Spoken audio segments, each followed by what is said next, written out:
COVID-19 forced Hope College to move up the start of the school year, and today students began returning to campus. 13 on your side's Emma Nicholas is live in Holland to tell us what the college is doing to keep students and staff safe. I was very shocked, for sure, because my experience at Hope was nothing like what they're putting out right now.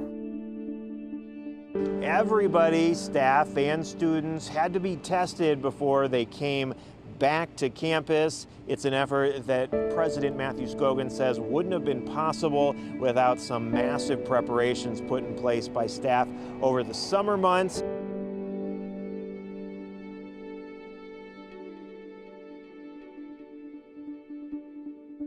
We came up with the idea to do a survey and never thought that we would get the response that we got.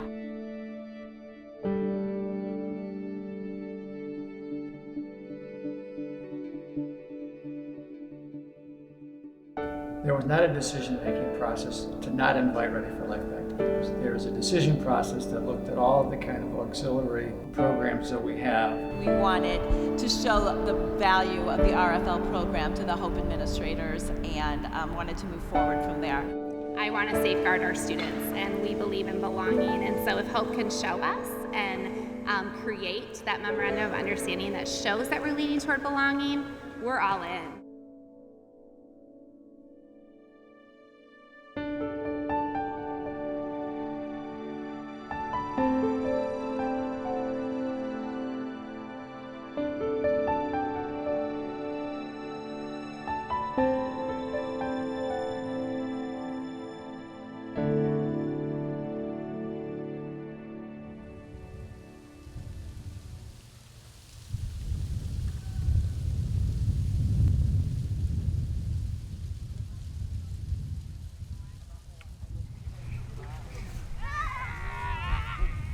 My name is Emily Pertun, and I am the Executive Director of Ready for Life. Ready for Life is a nonprofit organization that provides inclusive learning opportunities for adults with intellectual disabilities. And we have a program at Hope College and one at Calvin University, and then we're launching one at Ferris State University in the fall.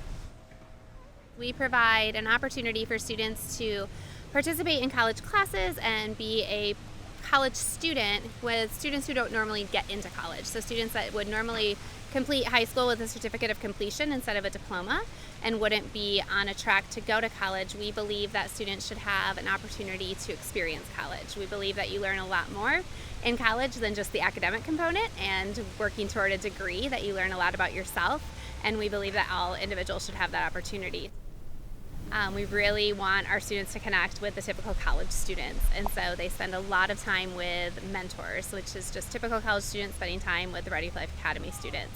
That can be in a social setting, that can be in a classroom setting, or it can be in a college classroom setting. And so, sorry, this is not, hey, are you gonna get me?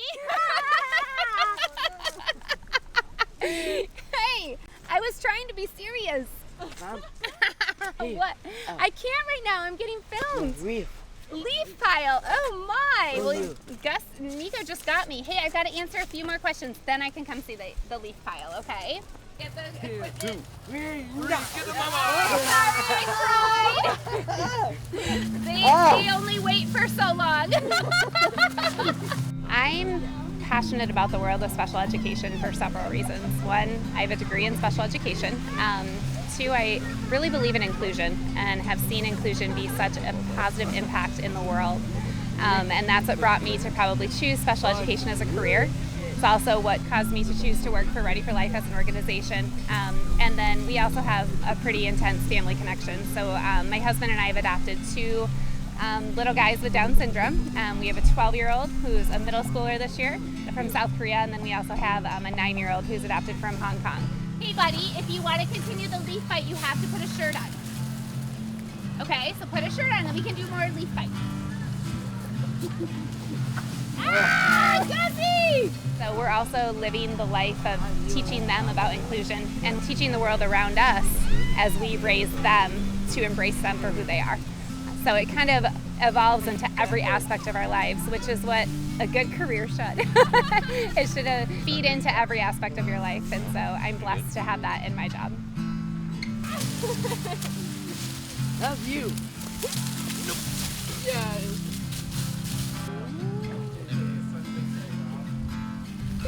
Follow my eyes, you can sleep. He's hypnotizing you. Become a T-Rex. Oh, she's going to become a T-Rex. Oh, heavens. That went up my nose. This is Lance as a puppet, and this is Lamb the father. They are a blast. That's never ending, though. It's never a dull moment, ever. Wouldn't change it for the world. That's amazing.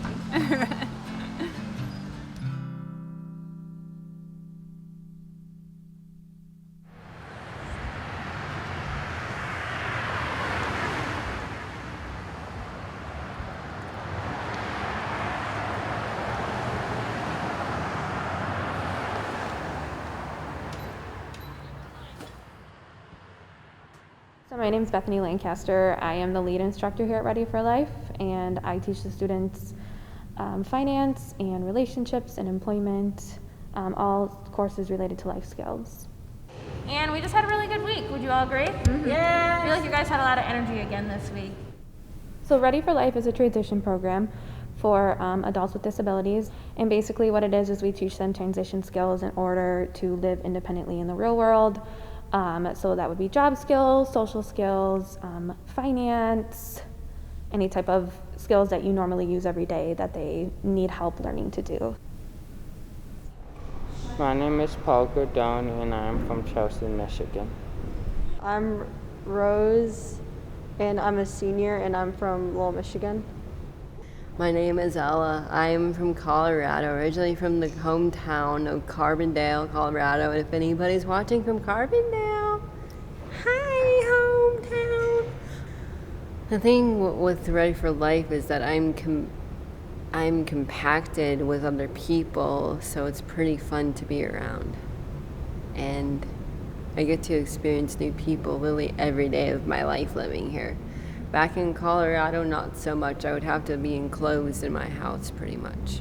Unless I'm going to the grocery store, then that's only the thing I can do. I like how, you meet people from all over, and I like the college experience and just you learn to be independent, but you gain the college experience, and yeah. That's probably the first state class that we're taking right now. Yeah, because I'm good at math. I wish I could actually see your guys' real faces. I know.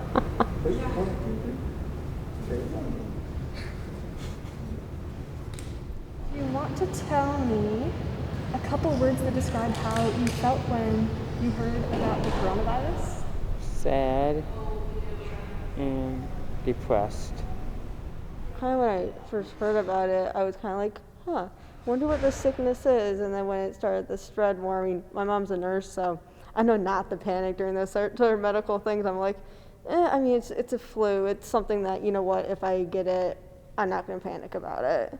I felt very sad that this virus could take over so many different countries and within a few weeks, a few months, a few years or whatever, in a few days. And the thing about it, when it first started, I didn't really know what it was about until my mom told me that we have to start wearing masks and everything. When the coronavirus first took effect here in the United States in March, when all the colleges closed, our program also had to go to online learning. That was a huge challenge for our students. Most of them learn really well one-on-one, and with that mentor support, we were now going to online classes without that mentor support. So it was a stretch for our students to really grasp the content. It was terrible. I felt like I was miserable. Learning online was one of the hardest things that I could ever experience. Finally, I was just like, I am done with this. I cannot do this. There's nothing good about it. So that was the first effect we saw. The other effect was then they all had to move back home. So they were no longer able to live in our housing opportunities, which is such a huge piece of the program, learning how to live independently and learning how to take care of your own needs within your home. Now they were back living with their parents, which is not a bad thing, but it definitely stifles their independence when they are not living on their own anymore. They don't get that opportunity to really grow and learn and try out all the things that we're teaching them in the classroom. So this is like a shower / whatever. This is my favorite spray, only for men's cologne. It smells like my cologne. It's my favorite, okay? Nice. This was my drawer. I was on the top drawer. And then this part was my like washing stuff, you know, for my hair and jazz. Like as we were preparing for the fall, we were preparing our students also for being back on campus. Just like all the other colleges were preparing them, we were telling them about, you know, having to get tested prior to coming back on campus. We were, you know, telling them about what the new restrictions would be in our housing, what the restrictions would be in the classroom. And then just prior to school starting, Hope College made the decision to not allow guest programs on campus. And it was a week before we start school. So we had to change a lot of things 1 week before, which was really tough, and have parent support and student support and understanding. So I received the email 12 days prior to school starting. And it came at about 2 o'clock in the afternoon. I don't think I'll ever forget receiving that email. It was shocking. There had been no inclination that this was coming. There had been no communication from Hope that this was being considered. And obviously it stopped me in my tracks completely because we were having students move in 10 days. And so I needed to revamp our program in 10 days. My initial thought was shock and a little bit of disbelief. And then my next thought was just sadness for our students, of how I was going to inform them that the semester that they were looking forward to, even more so, wasn't going to be what they thought it was going to be. It was already going to be different due to COVID, but this was going to take it to a new extreme. imagine yourself coming to school and expecting yourself to set foot, your own one of your feet onto campus, and all of a sudden I was like, seriously, why did I even come here in the first place? There's nothing really here for me to do except go to a program that's not on campus. I don't care who you are, what your life is. I'll be there for anybody in the whole entire world, even if they're in jail. I'll be there for them. That's awesome. That's such a good quality. Because I have a purpose, and that's to be helping someone every day.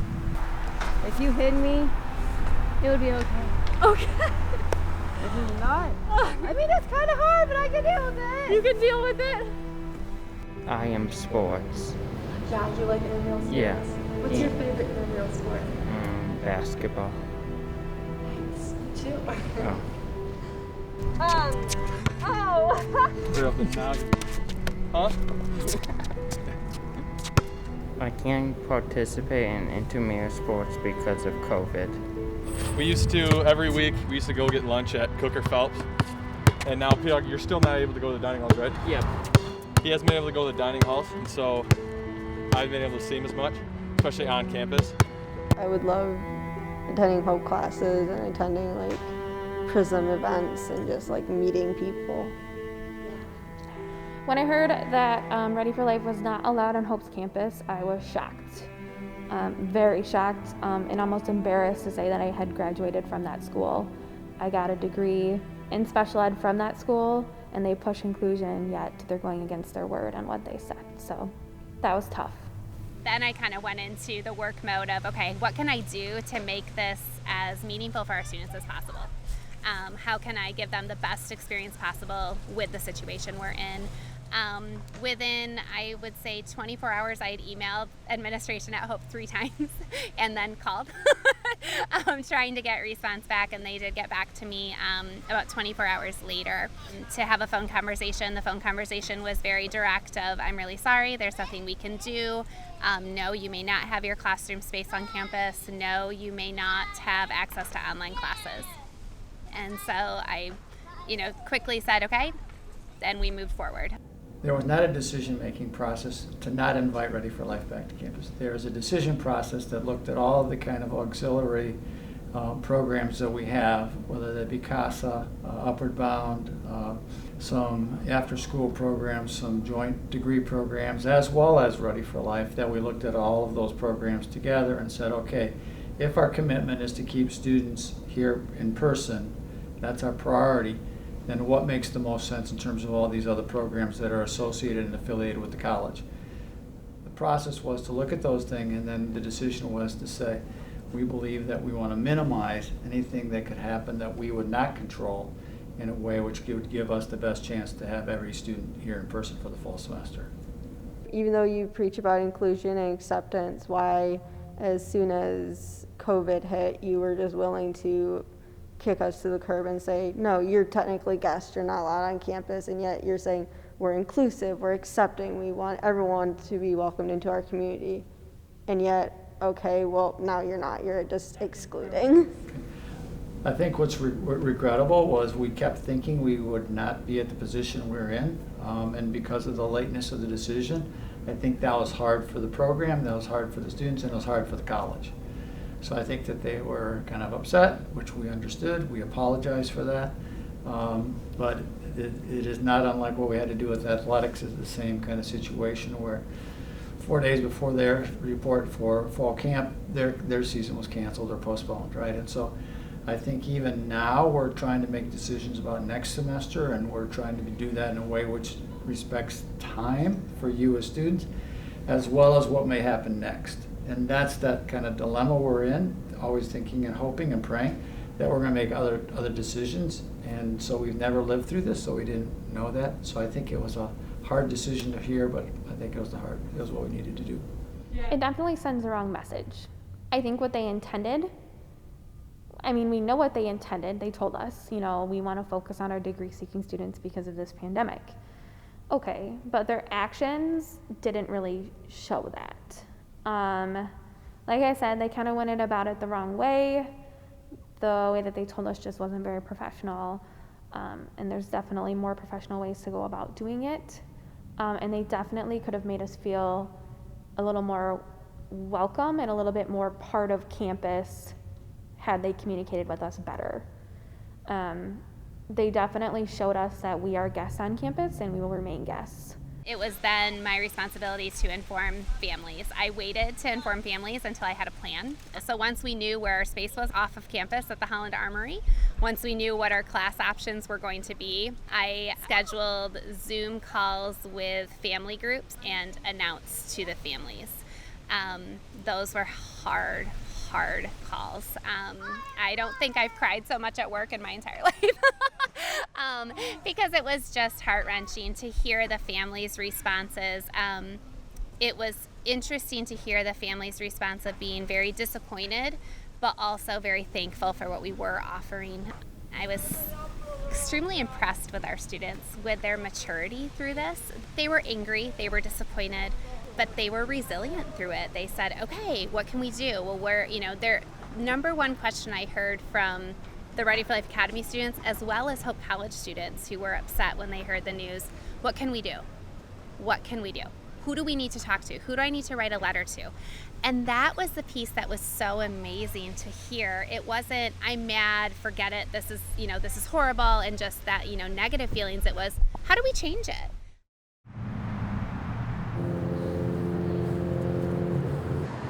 Can we take our masks off? Yes, okay. Go ahead. I'll take it off.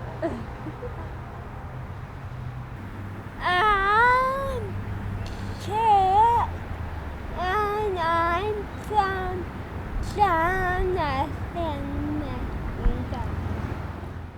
And I'm Kate's mom, Mary Veldink, and we live in Holland, but we're from Jenison, Michigan. Kate had graduated, so we were pretty much done with RFL, but then we got the news. I think I've never seen you so upset, probably almost about anything.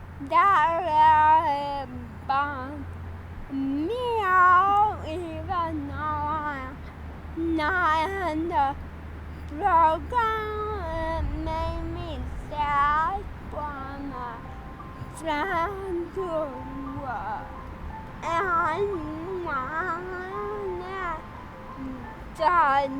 do something, so we created go survey and prayer, Instagram and Facebook.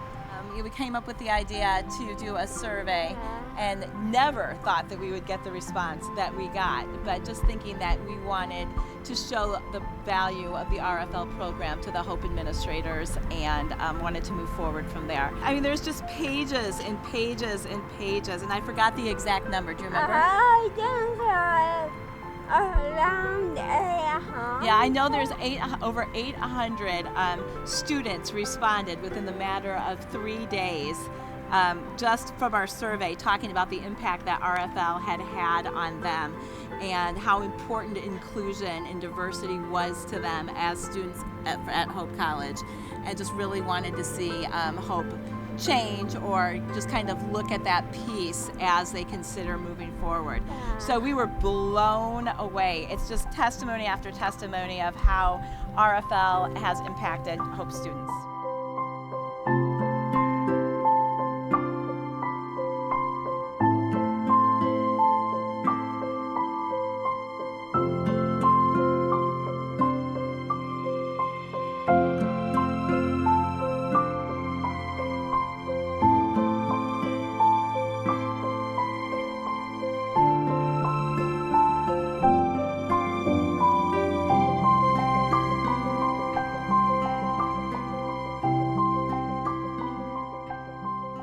Who decides who gets an education? And I think the question is, what is education?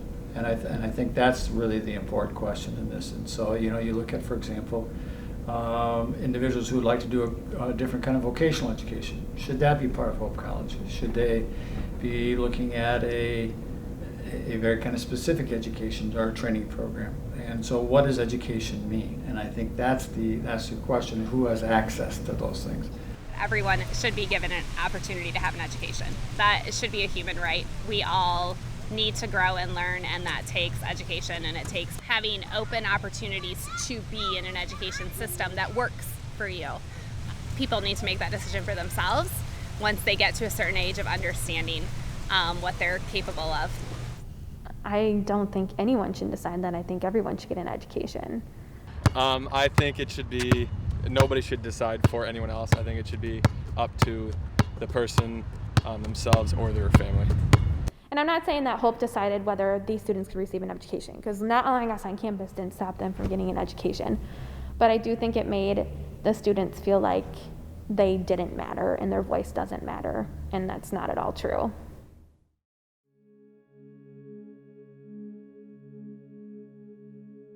Ella may talk about the coronavirus and things, but the bottom line was, you know, it was a very challenging situation for Ella to just be immersed in, just finding out literally days before everything started that she would have no access to the campus. That was a huge disappointment because we had really built up the anticipation of being part of the campus and having access to all the, you know, the amenities and activities and just the diversity of students that she craves. I mean, at home, she'll sit on the porch and say hi to everybody that walks by, and so that's probably the good thing about the neighborhood here. In the hood in Carbondale. A lot of activity, a lot of people around, and she's done an incredible job of staying safe and making good choices. I really want to give her a shout out for that.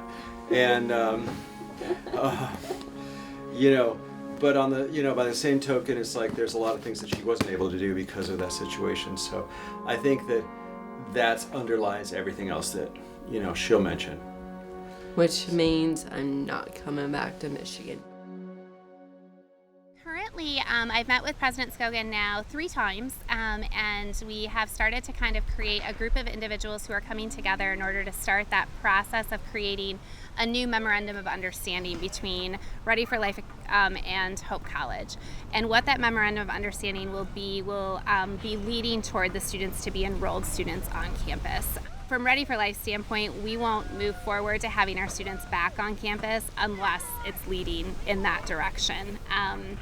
I want to safeguard our students, and we believe in belonging. And so if Hope can show us and create that memorandum of understanding that shows that we're leading toward belonging, we're all in. I would like to see my students become students on campus. Just because they have a disability does not mean that they can't receive college credit. Even though we do live in houses off campus, it'd be kind of cool to see a couple of the students live in the dorm rooms and get that 100% feel for being a college student. Because some of my students are capable, I would say, of getting an associate's degree. I think because we pressed pause, we really were able to kind of begin thinking about what should that relationship be, and we're not quite sure what that relationship will be. We've explored it with Emily and what they would like, and they'd like to have a memorandum of understanding between the college and the program. We know that Ferris has one of those. We know that Calvin has had one of those. I'm in conversation with the people at Calvin about what they're looking at and how they're proposing it. So I think the question is what does this program look like? I mean, should they be full Hope students? Should they be a guest student? Should they be accredited? Should it be a certificate program? Should it be what?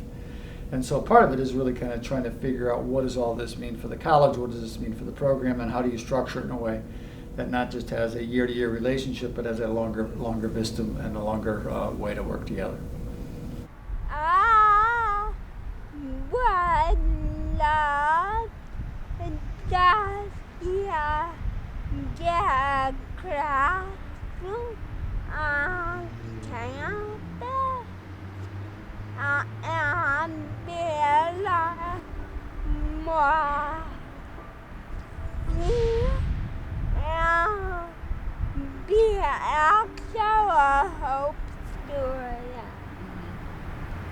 Yep, I know there's many other colleges like Calvin University and Ferris State University where the Ready for Life kids and students are students.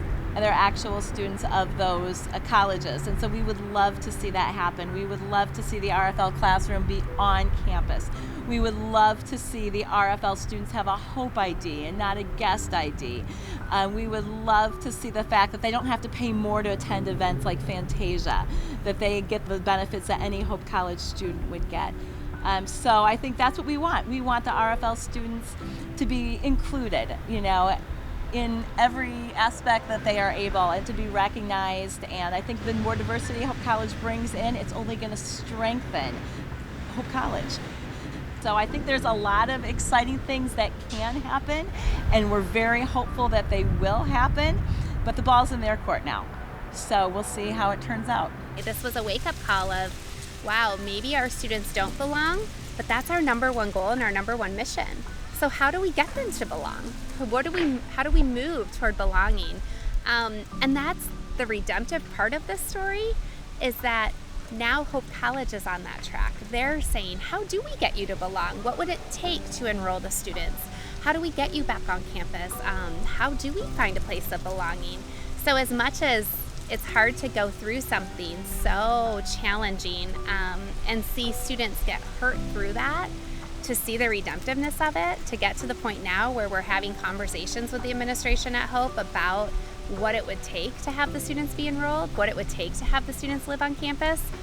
Those are amazing pieces that may not have come if we hadn't gone through something so hard. People with intellectual disabilities or with a disability of any kind are no longer going to sit in the shadows and let the world pass them by. They're going to say, oh, I'm going to change it. I'm going to change how the world looks at me. I'm going to prove to the world that I'm worthy because I am. And that's, I think, what I saw out of our students was just that resilience piece. Hope College is amazing, but to take it to the next level, you have that opportunity right now. So I'm excited for them to walk the walk. They've talked the talk, and now let's put all of this into action and make some change.